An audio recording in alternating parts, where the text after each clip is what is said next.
Hello everyone, my name is Bailey Hall. I'm a first year student at UNC Chapel Hill, and today I'm going to be talking about social media and addiction. You may be wondering, does that even go together? Is addiction to social media really something to be talking about? Well, you can decide that for yourself after you hear what I have to say. Okay, first of all, you've probably heard of the word dopamine before, and you can probably also associate that with feelings of pleasure and even satisfaction. But there's a little bit more to it than that. Dopamine is actually a neurotransmitter. That's a chemical that your brain uses for communication within itself, and this helps your brain identify what actually brings you pleasure. Side note, the dopamine in your brain actually has a lot to do with reward processing as well.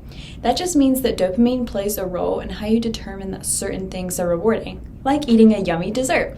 Dopamine gives you the motivation to seek out the rewarding feeling of taking a bite out of a sweet Rice Krispie treat. That's good. Okay, now let's talk about social media, something we're all familiar with and most likely use on a daily basis. I personally have several social media accounts across a variety of platforms, so checking social media is a pretty significant part of my day. And now that I'm in college, I use social media a lot to communicate with friends and family back home. So you know what that means. Yep, I hear that a lot, and it makes me eager to check my phone. It must mean that my friend responded to my snap. I wonder what she said. Hang on, I need to check. Do you get notifications like that often? How does it make you feel? Are you super interested to find out what lies behind that number inside of a red circle? I always am. Even if I'm busy, it's really hard to resist checking that notification. Here's where dopamine comes into play.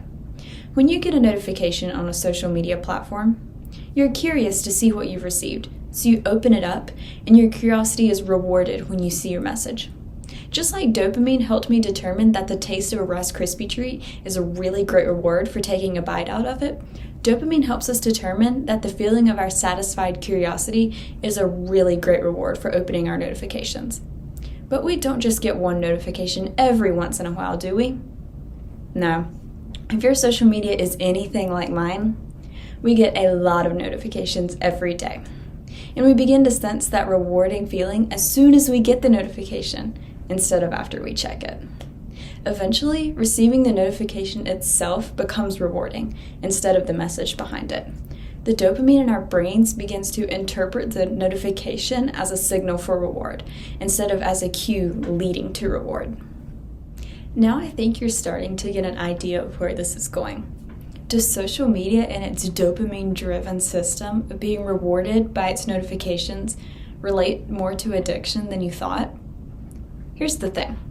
When social media starts to become more about anticipating those notifications to come across your screen than about the content behind those notifications, then you start to come to the question of social media addiction. Is it really about the interactions, or is it about that number circled in red? Of course, there's more to addiction than about just getting overly excited about a notification.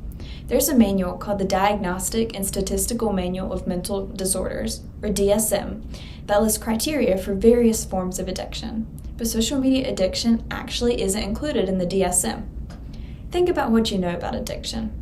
You're involved in something a great deal, spending much more time with it than you should. You have difficulty stopping, you're constantly feeling a strong urge to partake in it, and you do it even if it comes with consequences. Do you think excessive social media use could fall under this category of addiction? Something for you to think about. Thanks for watching.